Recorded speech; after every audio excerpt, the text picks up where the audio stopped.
अच्छा होता है। तो चलिए शुरू करते हैं आज की सुंदर सी कहानी। ऐसा माना जाता है कि इस कहानी को सुने बिना कार्तिक स्नान और व्रत का पूरा फल नहीं मिलता। इसलिए कार्तिक मास में आपको इस कथा को जरूर सुनना चाहिए। इल्ली और गुण की बड़ी ही रोचक कहानी आज आपके सामने लेकर आई हूँ। बात काफी पुरानी है, बहुत पहले की है। एक इल्ली और गुण अच्छे दोस्त हुआ करते थे। कार्तिक का महीना आया तो एक दिन इल्ली बोली, आओ गुण, कार्तिक का स्नान करने चले। इल्ली की बात सुनकर गुण बोला, देख भाई, तेरा तो क्या है, तू तो गिरी छुआरे में पड़ी रहती है और तेरे में तो बहुत ताकत है, तू नहा सकती है। अपना क्या है, मैं तो साधारण मोट बाजरे में रहता हूँ। तो भाई, मेरी तो श्रद्धा नहीं है, सो मैं तो नहीं जा रहा। ऐसा कर, मैं तो यहीं पड़ा हूँ और हरे बाजरे का सिट्टा खाऊंगा और ठंडा ठंडा पानी पीऊंगा। बस ठीक है, इतना ही मेरे लिए। तुझे जाना है तो तू जा। इल्ली बोली, ठीक है, जैसी तेरी मर्जी। ये कहकर वो कार्तिक स्नान के लिए निकल जाती है। अब इल्ली कार्तिक नहाने के लिए अब इल्ली के राजा की लड़की के पल्ले पर लग जाती है और चली जाती है नहाने के लिए।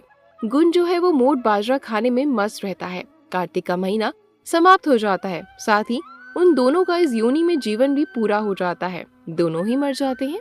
अब कार्तिक के फल से उस इल्ली का जन्म एक राजा के घर में लड़की के रूप में होता है और गुण जो उसी राजा के यहाँ गधे के रूप में जन्म लेता है। धीरे धीरे दोनों बड़े होने लगते हैं। अब राजा की बेटी बड़ी हो गई होती है, उसका विवाह कर दिया जाता है। ससुराल के लिए उसे विदा किया जाता है। जब राजा की बेटी बैलगाड़ी में बैठकर रवाना हुई तब अचानक ही बैलगाड़ी रुक जाती है। पीछे पीछे राजा रानी आ रहे होते हैं तो राजा रानी दोनों बोलते हैं, क्या बात हो गई, अचानक बैलगाड़ी क्यों रुक गई, क्या मामला है। जब मामले का पता किया गया कि गाड़ी क्यों रुकी तो बेटी बोली, पिताजी मुझे आपसे कुछ चाहिए। अब राजा बड़ा हैरान होकर बोला, बेटी तुझे जो मांगना है मांग, खुले दिल से मांग, सब कुछ तुम्हारा ही तो है। तब लड़की बोली, पिताजी मुझे वो गधा चाहिए। बेटी की बात सुनकर राजा बहुत हैरान हो गया। बोला, बेटी मांगा भी तो क्या मांगा, कुछ और मांग ले, भला ये कोई मांगने की चीज है। तब उसकी बेटी बोलती है, लेकिन पापा मुझे गधा ही चाहिए, और अपनी जिद पर अड़ जाती है। गधा भी उनकी बातें सुन रहा होता है। लड़की की बात सुनकर गधा फुदक फुदक कर लड़की के पास आ जाता है। गधा लड़की के साथ चल देता है। अब वो राजा की लड़की अपने ससुराल पहुंचती है। अपने महल में जाकर उस लड़की ने उस महल के नीचे सीढ़ी के पास उस गधे को बांध देती है। समय बीतता गया। एक दिन वो लड़की सीढ़ी से उतरने लगी तो गधे ने कहा, हे सुंदरी, मुझे बहुत जोर से प्यास लगी है, थोड़ा सा पानी पिला दो। तब वो लड़की बोली, जब मैंने तुझे कहा था कि आज कार्तिक है, नहा ले, तब तूने मना कर दिया। आलस के कारण तुझे मोट और बाजरा खाने की लगी थी, ठंडा पानी पीने की लगी थी। लड़की और गधे की इस वार्तालाप को उस लड़की की देवरानी और जेठानी सुन रही थी।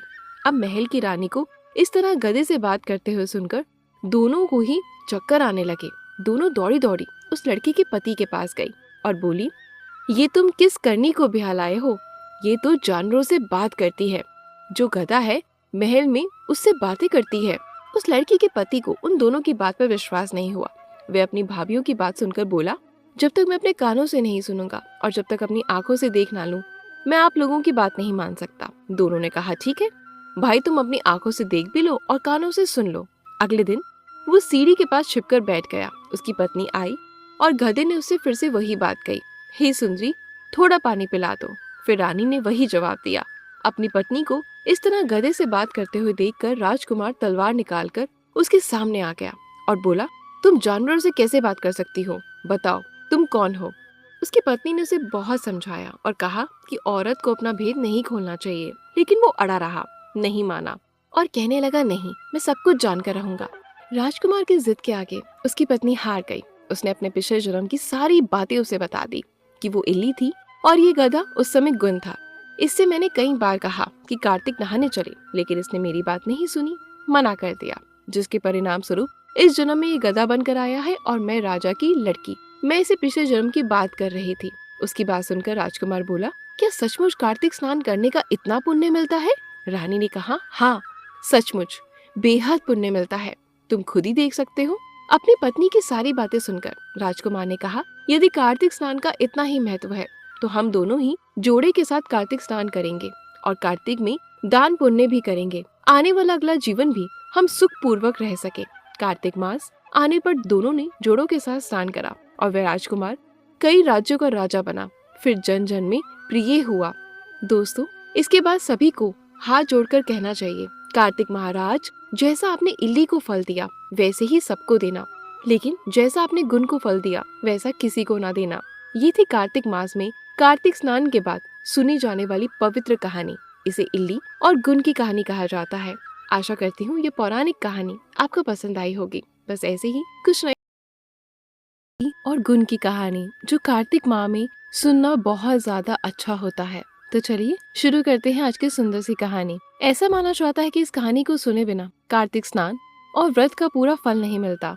इसलिए कार्तिक मास में आपको इस कथा को जरूर सुनना चाहिए। इल्ली और गुण की बड़ी ही रोचक कहानी आज आपके सामने लेकर आई हूँ।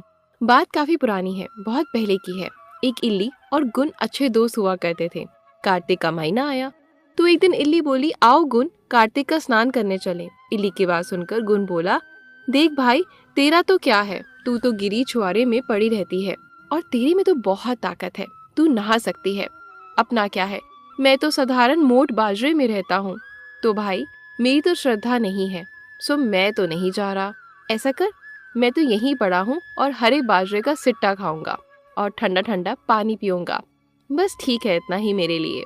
तुझे जाना है तो तू जा। इल्ली बोली, ठीक है, जैसी तेरी मर्जी। ये कहकर वो कार्तिक स्नान के लिए निकल जाती है।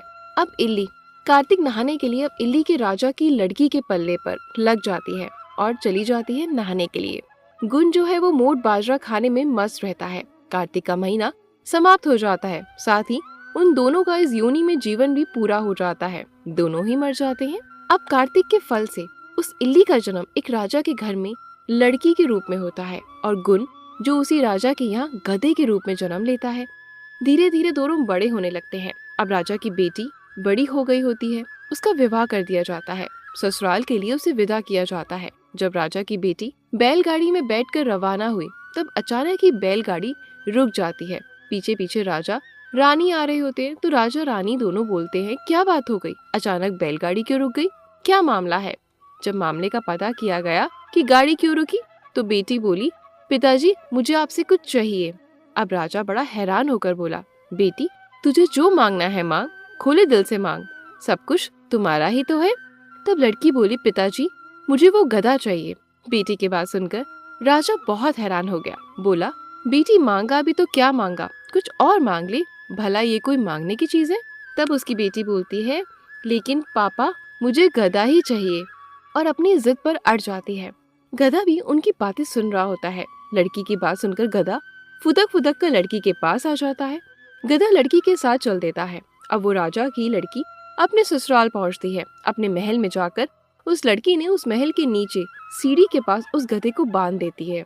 समय बीतता गया। एक दिन वो लड़की सीढ़ी से उतरने लगी तो गधे ने कहा, हे सुंदरी, मुझे बहुत जोर से प्यास लगी है, थोड़ा सा पानी पिला दो। तब वो लड़की बोली, जब मैंने तुझे कहा था कि आज कार्तिक है, नहा ले, तब तूने मना कर दिया। आलस के कारण तुझे मोट और बाजरा खाने की लगी थी, ठंडा पानी पीने की लगी थी। लड़की और गधे की इस वार्तालाप को उस लड़की की देवरानी और जेठानी सुन रही थी। अब महल की रानी को इस तरह गधे से बात करते हुए सुनकर दोनों को ही चक्कर आने लगे। दोनों दौड़ी दौड़ी उस लड़की के पति के पास गई और बोली, ये तुम किस करनी को बिहा लाए हो, ये तो जानवरों से बात करती है, जो गधा है महल में उससे बातें करती है। उस लड़की के पति को उन दोनों की बात पर विश्वास नहीं हुआ।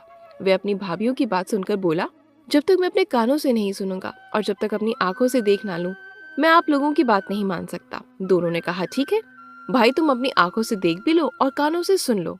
अगले दिन वो सीढ़ी के पास छिपकर बैठ गया। उसकी पत्नी आई और गधे ने उससे फिर से वही बात कही, हे सुंदरी, थोड़ा पानी पिला दो। फिर रानी ने वही जवाब दिया। अपनी पत्नी को इस तरह गधे से बात करते हुए देखकर राजकुमार तलवार निकालकर उसके सामने आ गया और बोला, तुम जानवरों से कैसे बात कर सकती हो, बताओ तुम कौन हो। उसकी पत्नी ने उसे बहुत समझाया और कहा कि औरत को अपना भेद नहीं खोलना चाहिए, लेकिन वो अड़ा रहा, नहीं माना और कहने लगा, नहीं, मैं सब कुछ जानकर रहूंगा। राजकुमार की जिद के आगे उसकी पत्नी हार गई। उसने अपने पिछले जन्म की सारी बातें उसे बता दी कि वो इल्ली थी और ये गधा उस समय गुण था। इससे मैंने कई बार कहा कि कार्तिक नहाने चले, लेकिन इसने मेरी बात नहीं सुनी, मना कर दिया, जिसके परिणाम स्वरूप इस जन्म में ये गधा बनकर आया है और मैं राजा की लड़की, मैं इसे पिछले जन्म की बात कर रही थी। उसकी बात सुनकर राजकुमार बोला, क्या सचमुच कार्तिक स्नान करने का इतना पुण्य मिलता है? रानी ने कहा, हाँ, सचमुच बेहद पुण्य मिलता है, तुम खुद ही देख सकते हो। अपनी पत्नी की सारी बातें सुनकर राजकुमार ने कहा, यदि कार्तिक स्नान का इतना ही महत्व है तो हम दोनों ही जोड़े के साथ कार्तिक स्नान करेंगे और कार्तिक में दान पुण्य भी करेंगे। आने वाला अगला जीवन भी हम सुख पूर्वक रह सके। कार्तिक मास आने पर दोनों ने जोड़ों के साथ स्नान करा और वह राजकुमार कई राज्यों का राजा बना, फिर जन जन में प्रिय हुआ।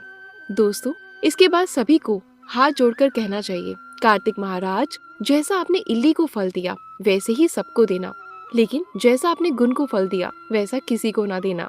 ये थी कार्तिक मास में कार्तिक स्नान के बाद सुनी जाने वाली पवित्र कहानी। इसे इल्ली और गुण की कहानी कहा जाता है। आशा करती हूँ ये पौराणिक कहानी आपको पसंद आई होगी। बस ऐसे ही कुछ नए